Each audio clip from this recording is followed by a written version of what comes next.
Yeah. It's been busy this week. But with the air quality and the fact that everything is just so, I don't know what the word is. Everything's been really dry. There's no humidity in the Yeah. air. My wife and I have Yeah. just been totally suffering all week. Yeah. Yeah. No, it's been pretty bad. I've experienced the same thing. And then we had that fire out here yesterday, Yeah. which was pretty bad, but it seems to be done today. I don't know what's going on with that. So I think this doesn't seem to be morning- too horrible. I think this morning they said it was 10% contained at the moment. Oh, is that right? Yeah. Well, that's yeah, so they're working. I can on it. never understand that containment thing either. 10% contained, 5%. It's like- which other 95% of it is flaming out of control? Unbelievable. The unfortunate Yeah. thing is that started as a house fire. It wasn't just some Oh. random Oh, occurrence. that's terrible. Yeah. That's terrible. Yeah. You've had a busy week this week. I know we got 30 seconds here. And you've had Yeah. It's been crazy. It's been crazy. We started a huge shootout, a motor trend, going for the next 3 weeks, I think.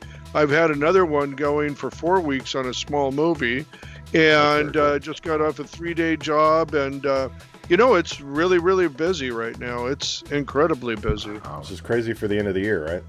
Awesome. Yeah. No. That's Okay, awesome. we're gonna have a good show today. Yep. Here we go.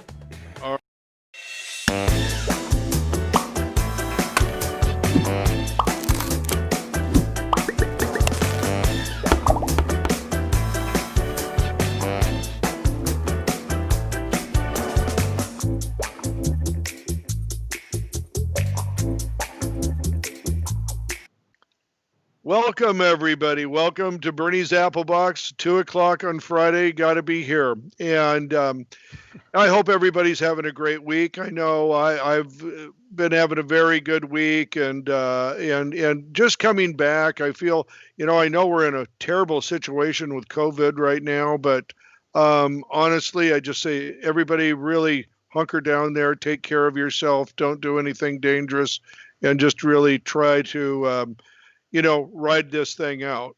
If you're healthy, that's what I'm trying to do. And I know everybody else is. Listen, we have somebody today that is probably, I would have to say, the most knowledgeable person I have ever had on the show. He's holding his head now. Don't worry, I'm not done yet. Walter. Okay. But Walter is somebody who's been in the scene for, 25, 30 years, not just as a practitioner, but as a leader too. And he's been putting his thoughts out there, guiding people. And really, as far as I'm concerned, this guy is living the future right now, because as from what I've seen, everything that he is doing right now is the way that it's going to go from here out.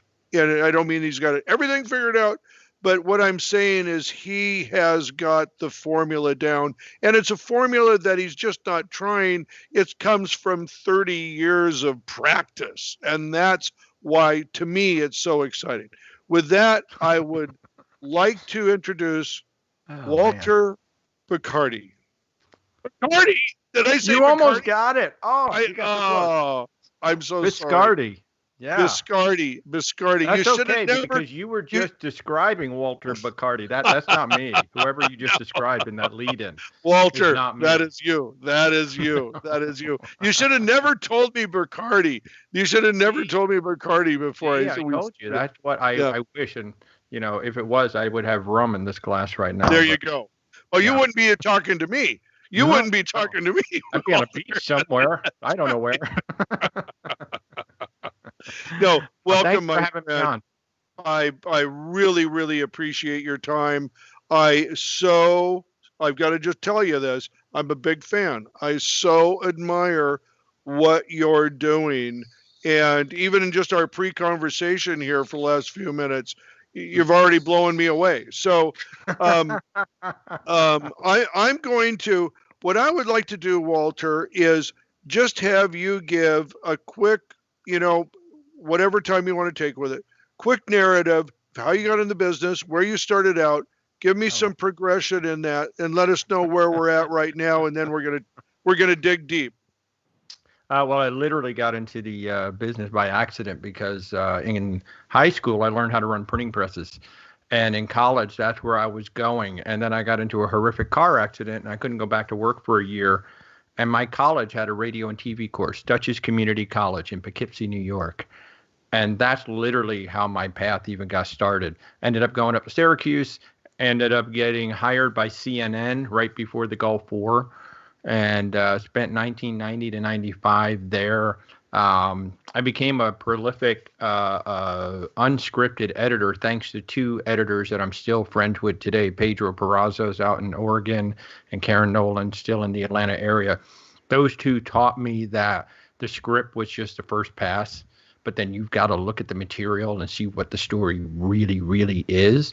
So to this day, I still carry forward lessons that I learned back in the early 90s. Wow. After that, I actually went to work for Foxwoods Resort Casino. So 5 years out of college, they handed me $3.5 million and said, build us a production facility to start telling stories and marketing for our company. This was back in 1995. Wow. So I did that. I ran that department for a couple of years, had very successful marketing campaigns that I had created up there, and then moved back to Atlanta and actually started my own company for a while. I had Biscardi Creative Media for almost 20 years. A lot of corporate work, broadcast work. I got very fortunate. I started participating in the Creative Cow around, I don't know, 99, 98. And got hooked up with a gentleman who turned out to be the director of photography of Good Eats with Alton Brown. And a couple weeks later, I'm in the studio meeting with Alton, showing him some really weird animations that I had done. One thing led to another, and he's like, I've always loved Terry Gilliam, Monty Python. Can you create that? And I was like, yeah, I can do that. Why not?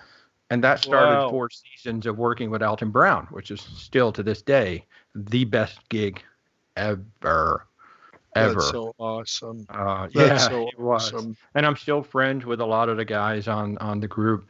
But yeah, so I ran that company for almost 20 years, did a lot of great work, built a beautiful facility. I learned that, hey, I can build a studio.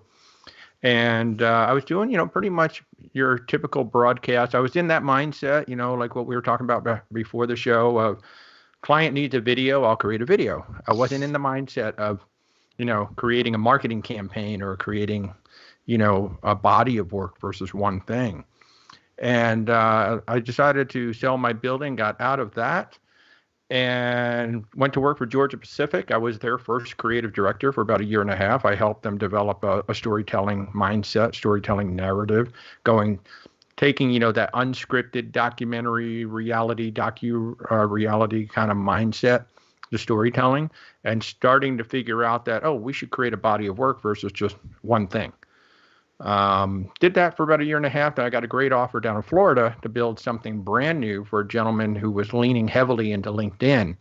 And he wanted to do Anthony Bourdain. And I said, oh, yeah, I'm all over that. I can do Anthony Bourdain.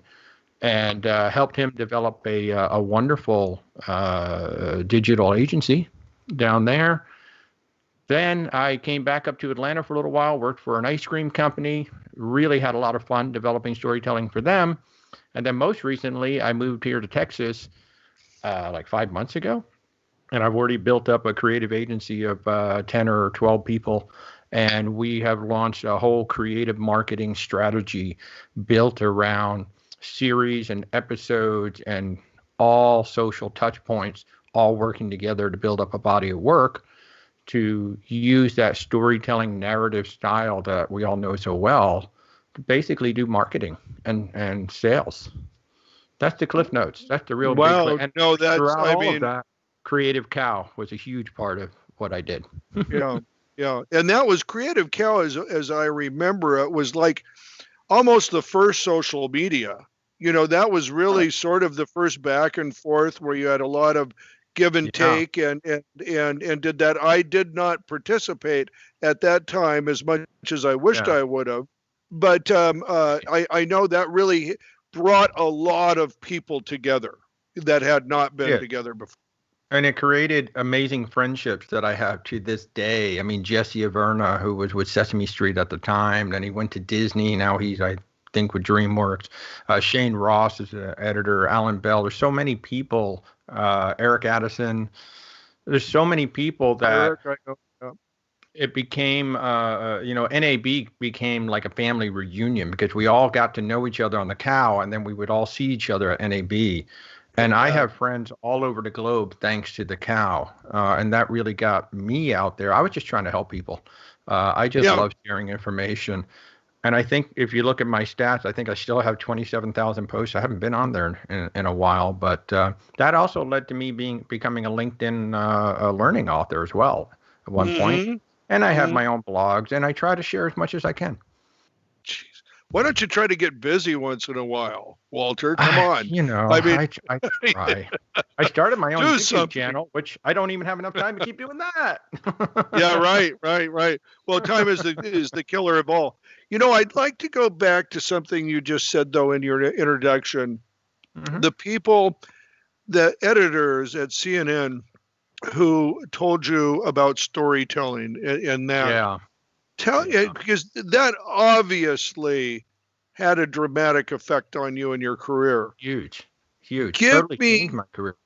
Give me some of the things that come to mind even today when you're dealing with a story. What are some of the things the tips they gave you that you're still using today? Well, first and foremost, have you looked at everything?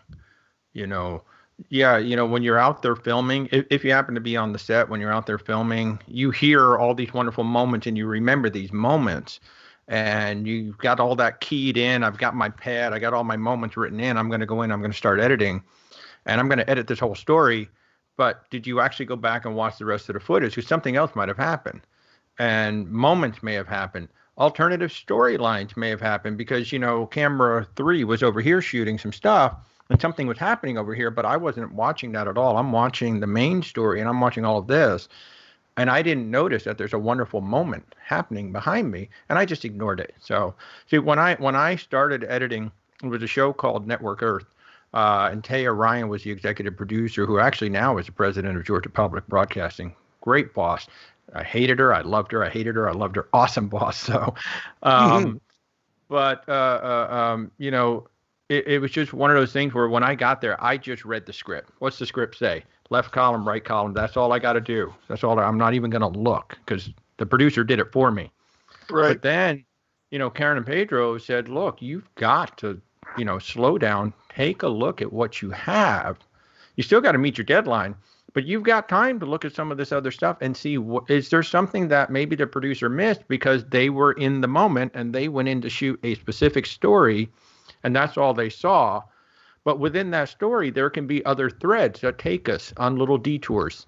Or maybe there's something that adds a different twist or maybe a little more drama to the story you're trying to tell. But the producer didn't realize it was there because maybe they went to get lunch while the crew kept, the camera guy kept shooting. And he never bothered to look at that stuff because he's only keying in on what he saw when he was there.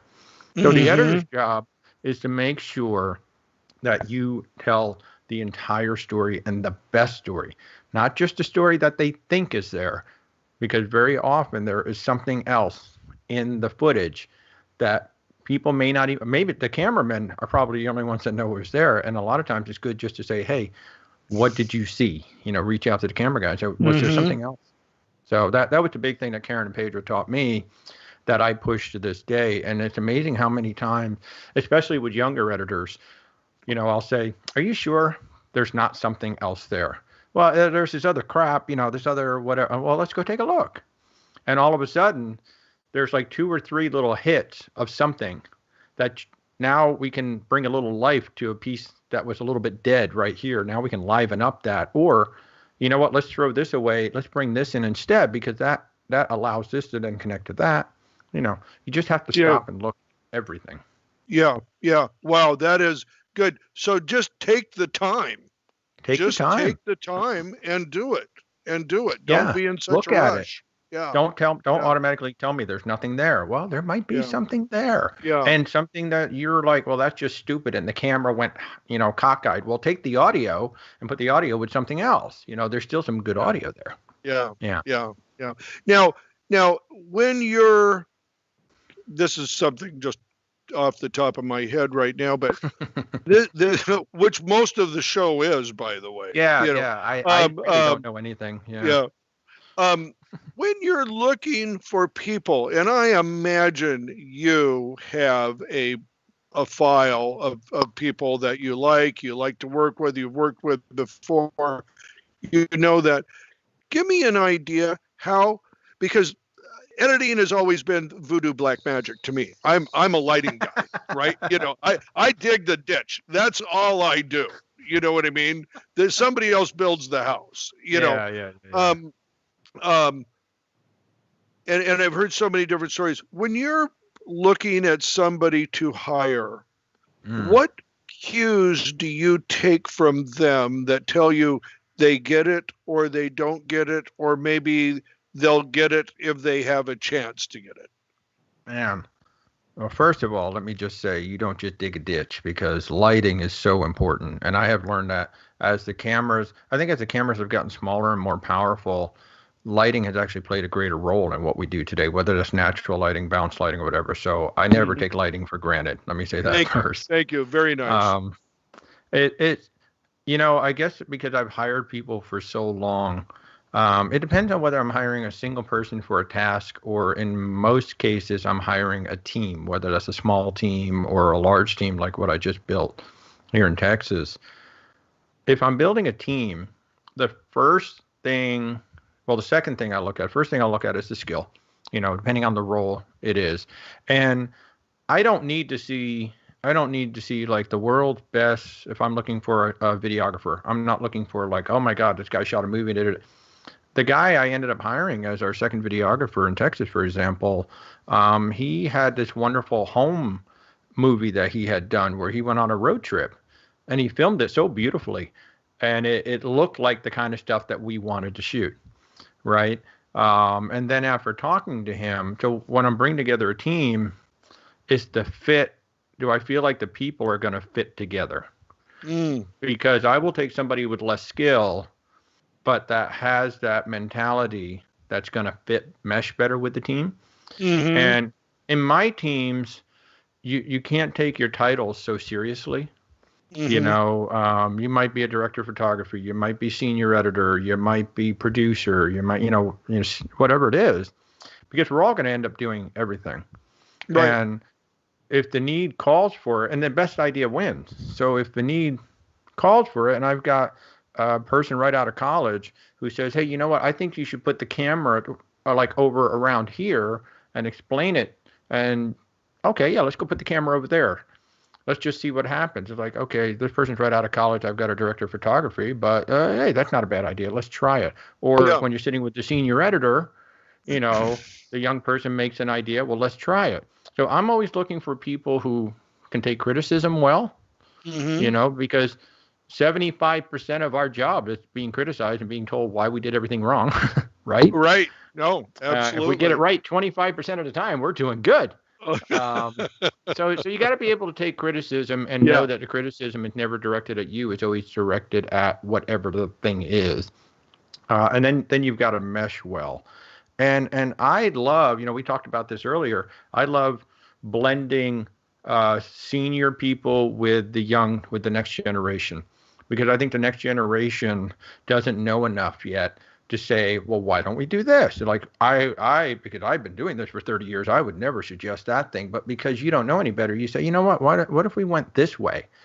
Mm-hmm. And so you take that new idea and you blend it with the person that has the experience and says, well, that's not a bad idea. We can't quite do that, but here's what we could do. And that the experienced person never would have thought of that.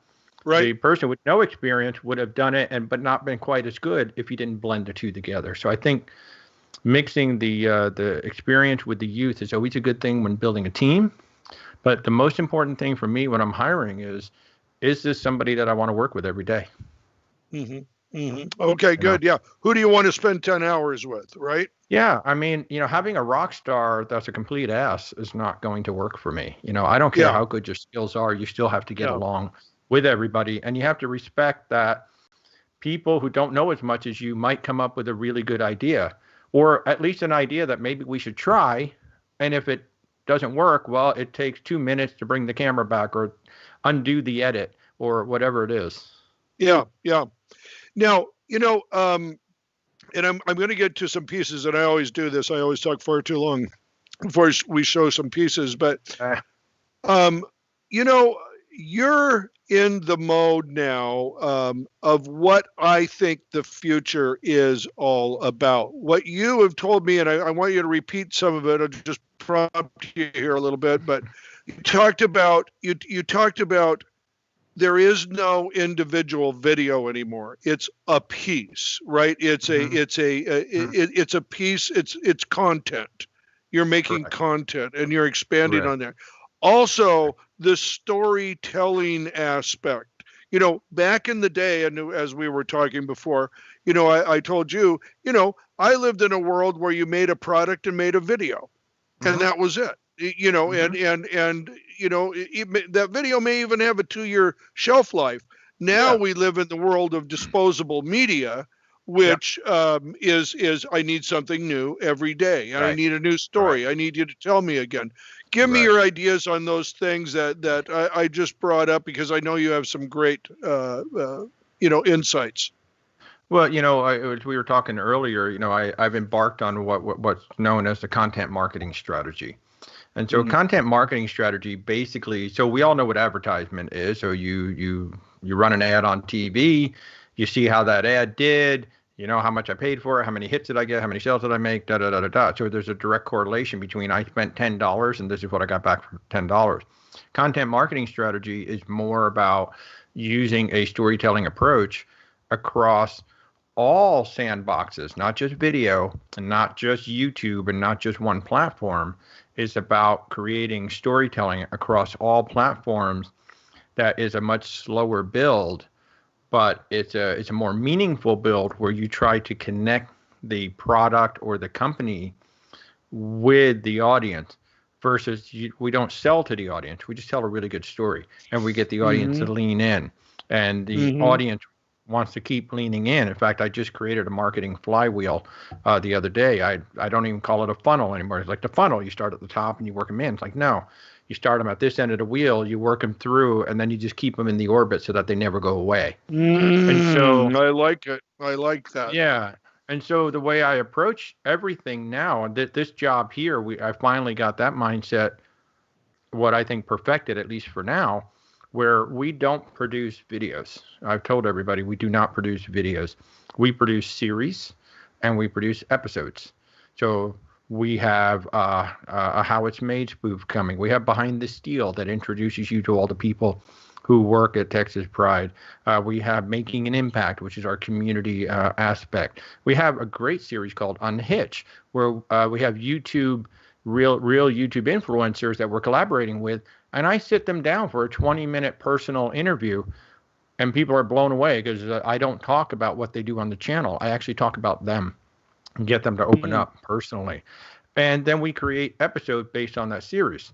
Now, the biggest thing with a content marketing strategy, and the biggest thing that people coming out of that, here's a budget, here's a video, thank you very much, goodbye.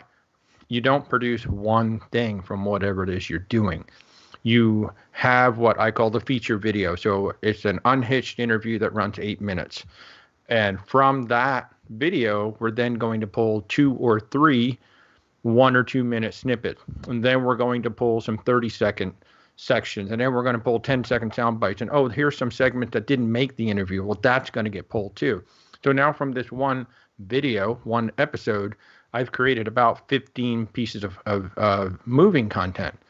Well, now I've got photos that I can do. I've got the transcript, so now I can pull quotes.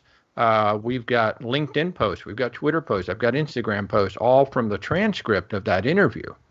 So from that one episode, we should be able to create about 20 to 30 pieces of content that can then be distributed across all platforms, that can then be revisited. In fact, we just started rerunning some stuff that I shot back in July because we have a brand new audience. Our audience has expanded.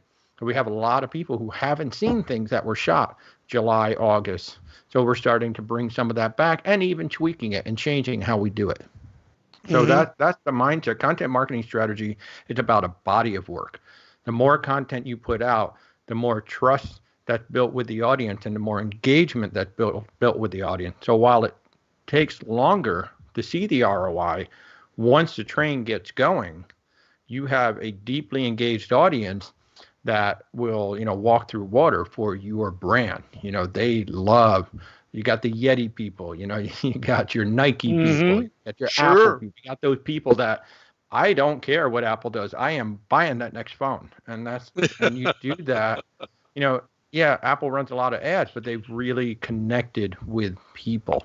And so it's taking that documentary, unscripted mindset and creating authentic storytelling that connect with that audience that you're trying to reach, and then also trying to expand the audience out of what would be non-traditional of where you are, and eventually getting those people to become your boots on the ground. They are your ambassadors for the brand. And you can't do that just through advertising. You have to do that through authentic storytelling, and you have to build a large body of work before it really starts to tip over. Anybody out there listening right now, I want you to wind it back to when Walter just started talking right now and listen, because you are getting the God's truth right there on what to do. Okay? That is the most succinct explanation I have ever heard of what you should be doing right now. And Walter, let me ask you a question. Sure. Are you blown away at the amount of people who do not get what you have just talked about? I don't know that I'm blown away. I guess I'm surprised that, well, here's the thing. So we're in a now world. And in fact, I had this discussion, I'm in marketing, and then we have sales, and sales is like, I run an ad and we hit these numbers, And even, our own sales department is having a hard time wrapping their head around, wait, you say this is going to take a year until we see the ROI and this starts to happen. And it's like, yes, it's a slower build. But the interesting thing is we have at Texas Pride Trailers, we have an amazing head of paid media. And looking at his analytics, and we work together, it is really interesting to see the customer journey getting to the sale. He can actually see, like they hit a paid ad, and then they hit social media, and then social media, then they hit another paid ad, and then maybe social media, and then the engagement happened. So it took 5 or 6 touch points for that person to hit. And if my mindset was, I'm going to do one video and I'm going to get that customer, that would have failed all over the place. And it took that person 4 or 5 hits in front. And yeah, there were 2 actual paid ads that popped up when he did something on the internet. But the reinforcement to the paid ad was, oh, here's some content that I'm seeing on their social media. Okay, they're the real deal. It's not just a flashy ad. Yes. So it all works hand in hand. You can't just do content marketing without doing paid. So, yeah. Yeah. So that is just brilliant. Let me another quick question before we just. Do you do a content meeting every morning, or do you have a time of the weekday that you do that? How do you handle pre-planning or knowing your direction?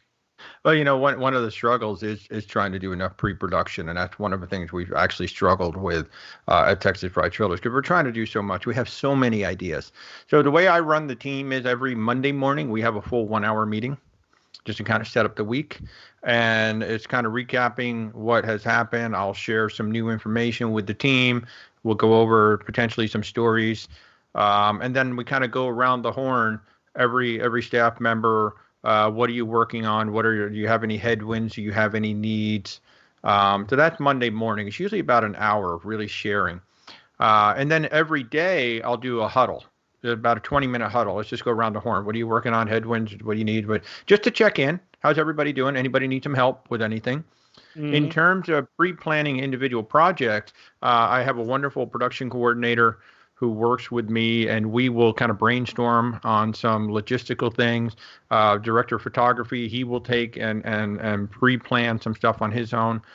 And when we can, we all come together as a team, or at least the primary stakeholders will come together and have pre-production meetings on whatever it is. Because like my senior editor is Mike Bruning. Some of y'all may know him. He's from LA. Amazing editor who's also a producer. Director of photography, he's also a producer. Other folks also a producer. So we will get together and pre-plan. But I will say, I don't like to overplan a lot of my stuff. I really enjoy seeing where we go because I love learning new things. And so there's certain things that you have to pre-plan. Like we have a heavy industrial manufacturing place, so you kind of have to pre-plan just to be safe. We don't have robots. We have a lot of people. We have welding, grinding, plasma cutters. We've got a lot of very dangerous things happening in there if you're not careful. And so we have to pre-plan those movements. But when we're outside, when we're doing one of our Making an Impact stories and we're going to meet one of these giveaway winners, I don't want to overplan it. I kind of want to have a sense of what we're getting ourselves into, but I'd love to just see where this goes. And, you know, I've always worked with camera folks and directors of photography who just kind of get it. They always have, they got one eye in the eyepiece and they got the other eye looking over here, seeing what's going on. Absolutely. And then it's just like, you know, you do one of these like that and suddenly, you know, everybody's like running around. So I can drive some people crazy because I don't pre-plan as much when I'm doing unscripted. When I'm doing scripted, I have everything down to the last minute, completely pre-plan as much as I can. So at Texas Pride, we don't pre-plan as much as probably we should, but it keeps people on their toes.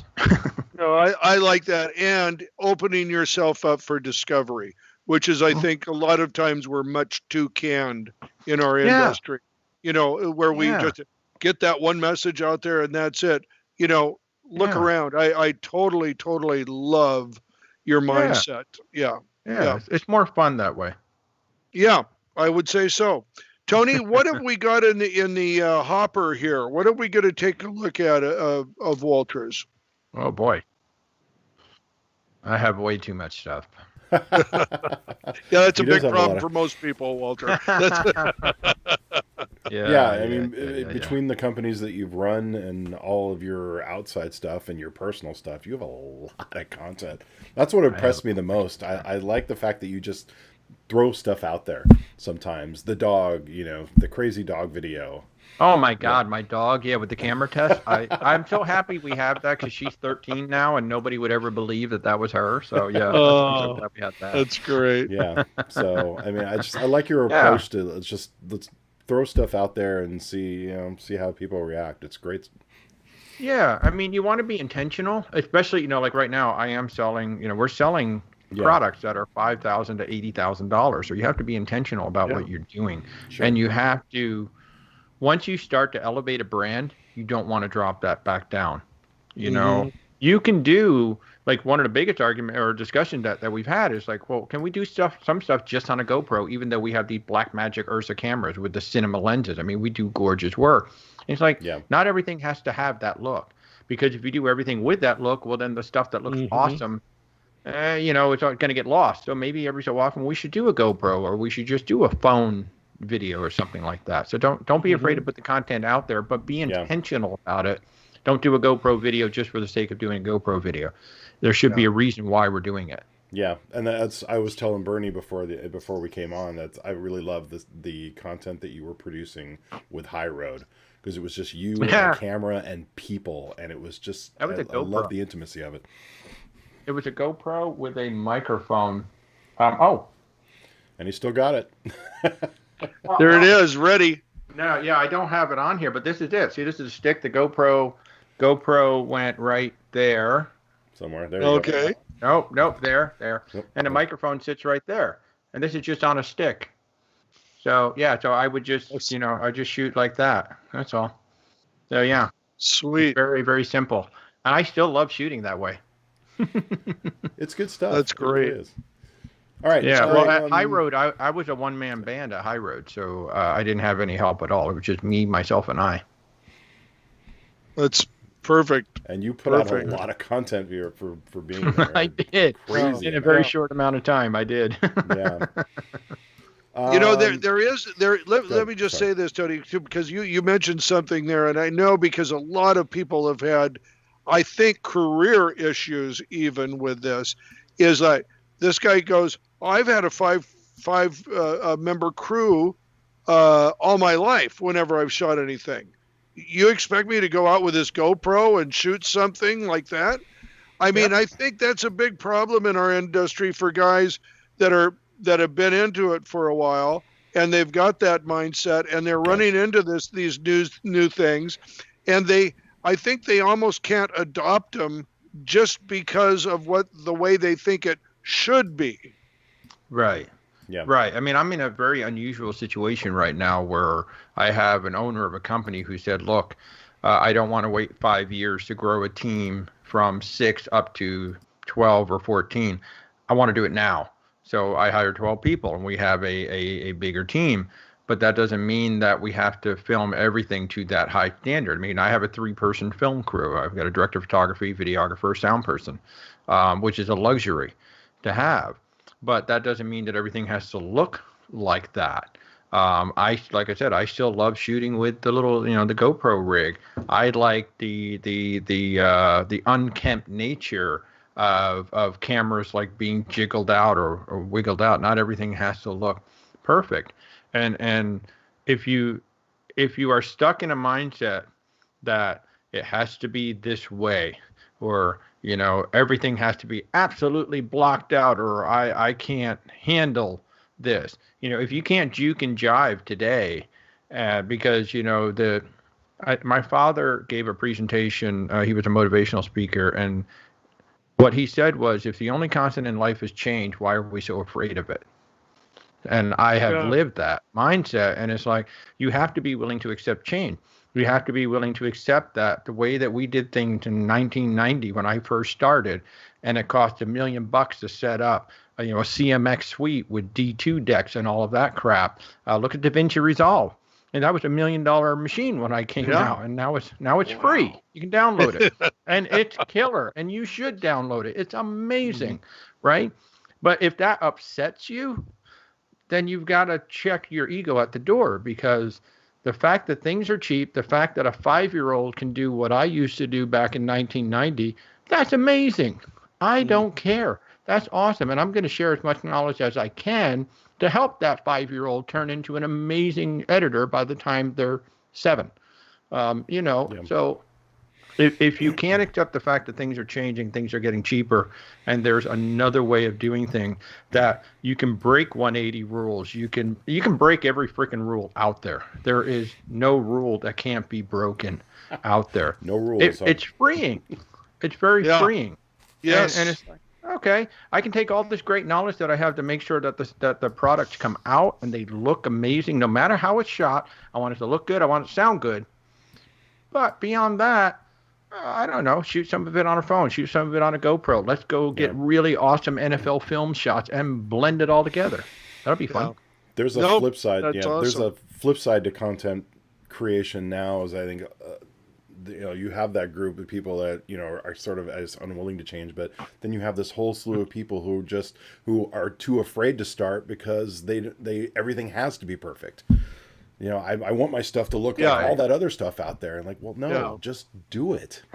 It's like, I'm afraid somebody's going to see my stuff and they're going to know it was me. And oh my God, I can't believe he did that. So what? Have fun with it. Embrace it. We are in a very, move my head. Now you see my backlight. Oh, man. Yeah. See, rookie mistake right there. No, I got to work the tele. Yeah, that's, you don't need one, Walter. You don't, at my age, I need one. That is one of the things.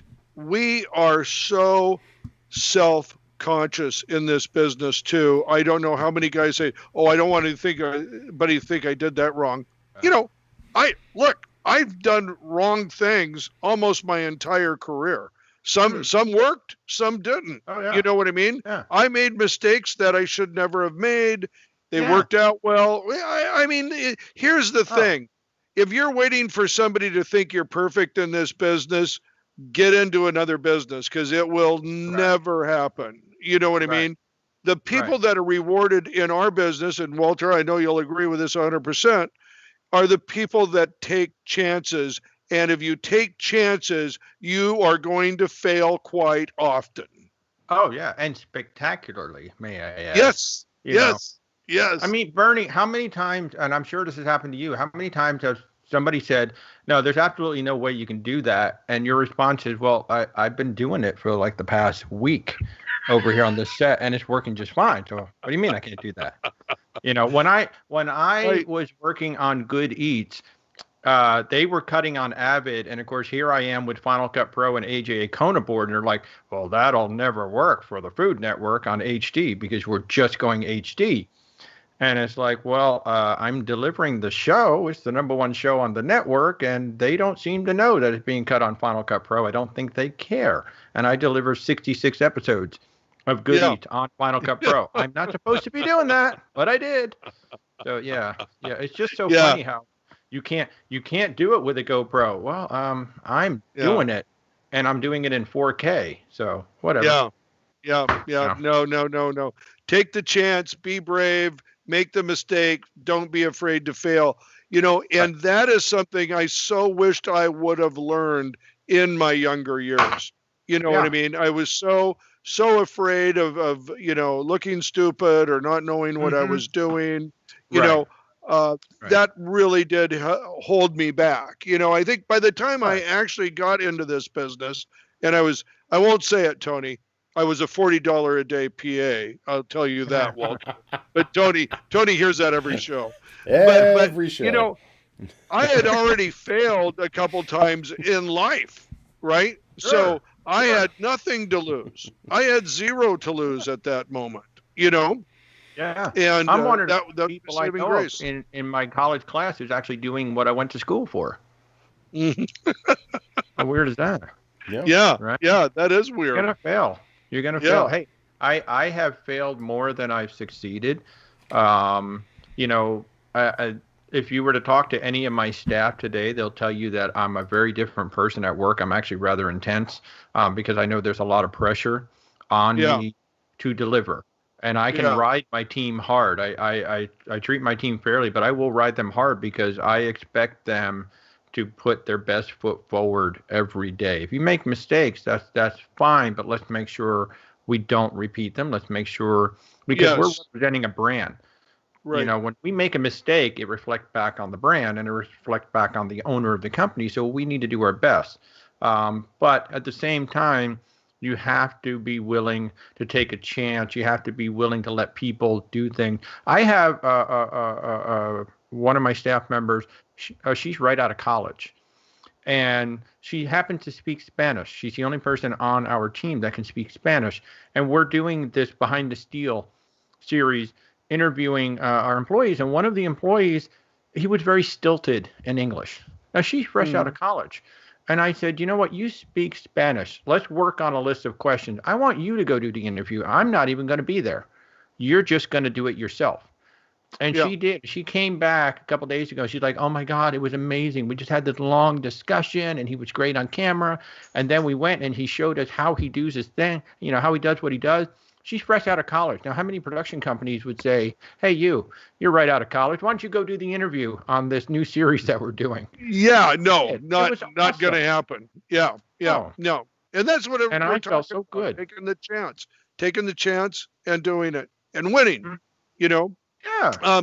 So, Tony. If it didn't work, so what? Yeah, yes. Tony, we got to show some video. I know, geez, we're already 45. I warned him. I sent Walter an email. I said, look, half the time we don't get to the stuff we set up. That's okay. That's okay. I'm having a good time. This is fun. Every single show, I tell myself the same thing just before we start. 10 minutes of talk, get into the video. Of course, we're here at, what, 2:45. Italian here. We don't shut up. So, you know. No. Yeah. That was your first problem. Oh, there we go. Well, we have the Texas Pride Behind the Steel. We have an episode of that. I think I wanted to show that. So maybe set it up real quick, Walter. I think this is Juan and David. So Yes. the cool thing about Texas Pride Trailers is that it's an old school manufacturing place, not a single robot anywhere. It's not pretty. It's gritty and dirty. And so Juan and David build 2-car haulers. 2 guys will build 1 trailer in 1 day in about 8 hours. And Juan and David were featured in this Behind the Steel. Cool. Well, and Eric Addison, I know you're watching. Thanks, buddy. We'll get to your question. I promise we'll get to your question. Yes, right, yes, Eric. Love Eric. Yep.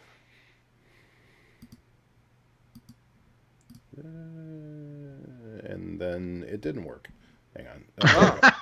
Oh. Live TV. Woo! All right, here we go. I was a ranch hand before. I used to work in the ranch. You know, when I turned 18, you know, I wanted a real job.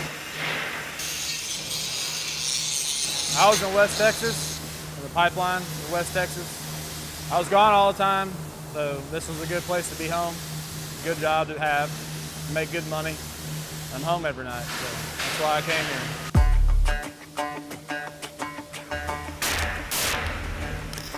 My brother taught me how to weld, and then I started learning how to build small trailers. I've been doing it for 3 years, you know, I love it. I've been building since I was a kid. My grandpa taught me how to weld when I was young. It's something natural to me. I feel like I'm really good at, and I've just been doing it my whole life.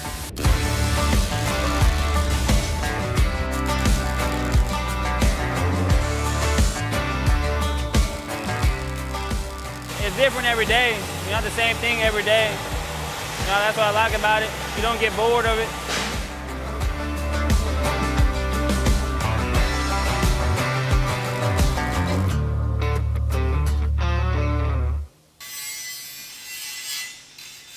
The 2-car, you start from the frame, from a 3x8, and underneath is a 2x3.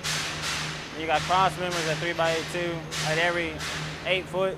When we build it, make sure our welds are on point, so when it's painted, there's no blemishes or anything like that.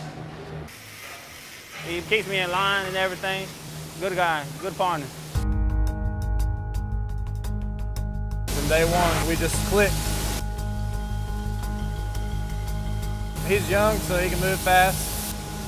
He can pick up heavy things. I mean, he's quick. He's a good learner, quick learner.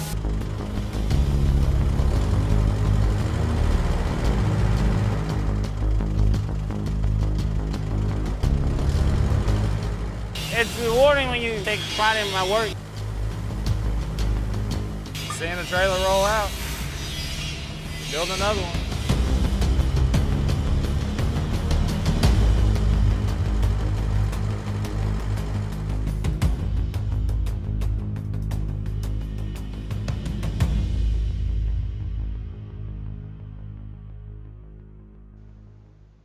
Walter, that was awesome, dude. That was great. That's great. Let me ask you this. What does it take to produce a piece like that, time-wise? Like shooting it, editing it, put it in the finishing touches? Sure. So with Juan and David, we had already met them in a previous piece, so we kind of knew how they worked. That was 1 day of filming. They start at 3 a.m. Juan and David will literally start with 1 piece of steel at 3 a.m, and then at 3 p.m, that's that finished trailer rolling out. And so the team was with them for the entire 12 hours.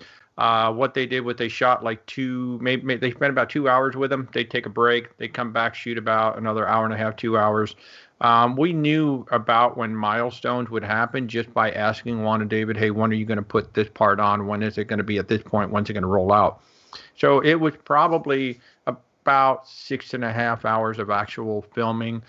We shoot with the Blackmagic Ursa 4.6K G2 minis. We have the Sigma was 15 to 35 and a 50 to 100 cinema zoom lenses, and we're shooting everything Blackmagic RAW. The slow motion's all done in 90, and the regular's done in 23.98. So that particular story was about 6 hours with them of actual film time, 12 hours on set. And then the editing for that, I want to say Mike probably put in about 55 hours of editing time. What we'll do is we'll ingest everything, and then immediately we use Otter AI for transcripts. We'll just throw it up to Otter, so we immediately get the transcript of everything they said. So Mike has that. And Mike probably turned that around in about 50 hours of editing time. So 50 hours of editing time represents how many days for him? Is that 4 days or 5 days or? I mean, he generally works an 8 to 9 hour day, so probably six, maybe into 7 days of time, and then either he or one of the other editors will go ahead and start pulling all the breakouts and the sound bites. And there were fun moments that weren't in that. Juan especially is a cut up. He's so funny. So cool thing about DaVinci Resolve, it has this collaboration feature. So while Mike has the project open, another editor can jump right into that project and start creating other timelines, or Mike can create another timeline, like with a bunch of social clips, and then that editor jumps in and starts grabbing stuff. So from that piece, I want to say we got like 8 additional pieces of video content, plus we pulled some stills for photos and whatnot. So probably about 20 pieces of content, maybe 22 pieces of content between social posts and video were created from that. Wow. And then what is your selection process on where that excess extra content goes? Are you specifically saying, hey, I'm going to cut 2 pieces for Facebook, I'm going to do 3 for Instagram, I'm going to do some YouTube stuff? How does that, do you have a formula there, or how does that work? No, it's generally a collaboration with our social. We have a wonderful social media and influencer manager, Jackie. She's absolutely amazing. And our audience growth is very much directly attributed back to her and her engagement. We have a very interesting engagement strategy. But first to your question, we'll talk about it. We have certain types of content that go on Facebook, certain types of content go on Twitter, certain types of content go on LinkedIn. And so, educational content, storytelling, whatnot. So depending on what type of content we end up getting out of the piece, that kind of dictates where stuff goes. And then the other thing we try to do too is we try to make sure that the video is optimized for that platform. So Instagram likes Square, so we'll make Square video. Facebook actually likes Square video for mobile. So we'll make sure that it's not just all horizontal, just because horizontal is the easiest thing to do. Because we edited it in horizontal, we'll go ahead and reframe. And I actually noticed DaVinci Resolve 17 does auto reframing for you, which is actually kind of cool. Yeah. But one of our engagement strategies that we started, which I find interesting and I don't see a lot of people doing, we as a company, Texas Pride Trailers, we go out and we find conversations to participate in. We don't just have our own feeds, post stuff, wait for people to come in and engage. I instructed Jackie to go out and find YouTube channels. And wow, here's some interesting content. Maybe has something to do with a trailer, maybe it doesn't, but it's really cool content. Let's start playing let's go out on Instagram. Let's find discussions to participate in as a company. Don't try to sell anything. Just participate as a fan. We really like what you're doing. This is cool. And that has actually started to pay a little bit of dividends. I don't see a lot of companies that just go outside their realm just because. Let's go see what other people are doing. There's a whole audience of farmers. It's a huge agriculture community that uses trailers and flatbed trailers. And let's just go see what they're doing. And if there's an interesting conversation that we can participate in, let's go participate in a conversation, but don't try to sell anything. Right. Walter, I think you are so dead on that fact. I try to do it. This is why I think individuals are usually good at social media and companies suck in general, because it is always about the response that you get, or should I be doing this? Is this worth my time paying somebody for? Where you and I know organically, right, how people are going to respond when we drop in to a feed. And we participate. We like this. We're encouraging something like that. It is a whole different dynamic that you actually take on more authority and more goodwill. You know what I mean? By participating. Yeah. And that is such a great point. Well, and you have to have a dedicated person. So many companies. Yeah, our graphic artist is also the editor, and they're also the social media guy. And that just means that they post stuff. Well, posting stuff is but as a company, just posting stuff is useless. You have to engage. If you don't engage, then it's just we're going to post this up here. I really hope you like it and talk amongst yourselves. I don't want to get involved. But if you actually, why can't a company be like a person? Why can't a company go out and go, dang, man, you took that car down the drag strip. That is the most badass thing I've ever seen. Why can't we do that? We can. We are. Yeah. It's like, dang it, dude, man, look what you're doing. And now Texas Pride Trailer starts popping up in all these conversations. And the people who follow the same channels that we're following are like, these guys are kind of cool. They're like interested in what we're interested in. Maybe I should go check them out. Yeah. It takes a little longer that way. And I can't show an ROI for Jackie going around and participating in conversation. But we can look back and go, gee, Jackie started doing that in October. Here we are in August. There's a whole bunch more sales that came through social. And I bet at least 10% of those came just because she's been participating in all these conversations just to say hi. Yeah. Yep. No, that's you're so dead on. It's that's a good point. Another point I want people to get in here when they're working for companies or even themselves. That's what you have to do. And I know even I get too strategic about it. Even I who have fun every day posting my pictures, and I like do this. Sometimes I go, oh, I can't. No, that's too stupid. That's too stupid. Of course, that'll be the one that gets 500 hits. Sure. You know what I mean? The one that I think is, I'm trying to present for myself instead of for my audience, and it's always the same mistake when you do it. So thank you for saying that. I appreciate it. Yeah. Hey, I want to get to Eric. Oh, sorry. Oh, sorry. I'm so sorry. Go ahead. No, I wanted to get to Eric's question before we get too late. Oh, absolutely. Eric Addison, friend of the show, who's been on the show. Who I know very well. Been on the show. An amazing videographer. Yep. How has COVID impacted your production process? So one of the big things that we Texas Pride Trailers touches so many industries: agriculture, construction, transportation, automotive, emergency services. I consider it the backbone of America. You see these trailers constantly just going back and forth, taking stuff, hauling stuff. It's the stuff that keeps America running, right? There's a real sense of Americana to what we do. And what COVID has really done is meant we're not traveling. There's so many stories around the country that I am dying to tell.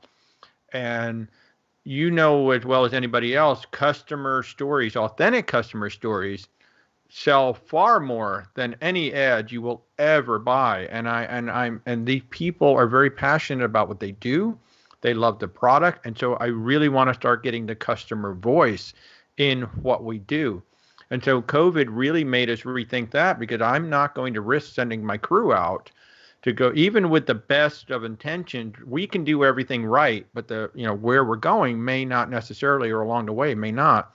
And so what COVID has done, first of all, it did make it a challenge to hire the team. I mean, here I am trying to hire a team of 12 people, and they all have to come to Texas and work with us. And certain people just didn't want to do that. Total respect for that. It's like, if you don't want to come, then don't come, because you got to be comfortable. So in the office, we're all masked up. But what it did was it made us now focus on the company and the people. So we are now really concentrating hard on showcasing the fact that we are handcrafted, American made. We're dirty, we're gritty, we're embracing that. And we're figuring out ways to tell our story internally, since we can't run around the country. As soon as all of this breaks, we're really hoping to start going out into the country and really start telling some great stories. So thank you, Eric. And if you people need an amazing DP in the San Diego area, Eric Addison is the man. Eric Addison is the man. Absolutely. He's amazing. Absolutely. Yeah. Oh, boy, I'll tell you. Walter, you just tell us what you want to tell us about getting a hold of you. How do people get a hold of you? Where do they follow you? Where do they learn from you? You go. I have a website called walterbiscardi.com. Wow, I was actually able to get that. Nobody else had it. You can find me on LinkedIn for sure. I'm on Twitter as Walter Biscardi. I am on YouTube. I have a channel called Where's Walter TV, which is my travel and drink and cruise channel. Where else am I? I'm on Instagram, Walter Biscardi. And yeah, you can actually contact me through the website. You can contact me through LinkedIn. Yeah, that's how. And TexasPrideTrailers.com is the company website. Or if you really want to see what we've been working on, the Texas Pride Trailers channel on YouTube, anything since June has pretty much been my new team, what we've been creating. And we'll get these links up in the after the show. Oh, awesome. Yeah. Awesome. Yeah. I'm well, around. you know, hey, I'm always happy to share knowledge. You know what? You're definitely coming back. That's for sure. If you'll have us, so you know. I'm gonna have a cocktail next time. Damn it! I'm gonna have a cocktail. Yeah, you should. You should be out by the pool in your sunglasses, having a nice cocktail. You know. I'm gonna have to get an inflatable pool just for the next show. Yeah. Please. That's the look we're going for here. Yep. Awesome. You know, I cannot thank you enough, Walter, sincerely, and you know, we'll be catching back up on LinkedIn as well. But really appreciate your time today, your knowledge. You have an absolute open invitation anytime you want to talk about any subject to come back and join us. Thank you. Because I really, really love what you're doing, man. Thank you, Burnie. I love what you're doing. Thank you so much for the opportunity to share with your audience. Thank you. And with that, Tony, I guess it's time to say fond farewells. Yep. Time to stick a fork in it. All right, very good. Walter, thank you again, buddy. Really appreciate it. Tony, great job. And we'll see all of you out there next Friday at 2 o'clock. Bye, everyone.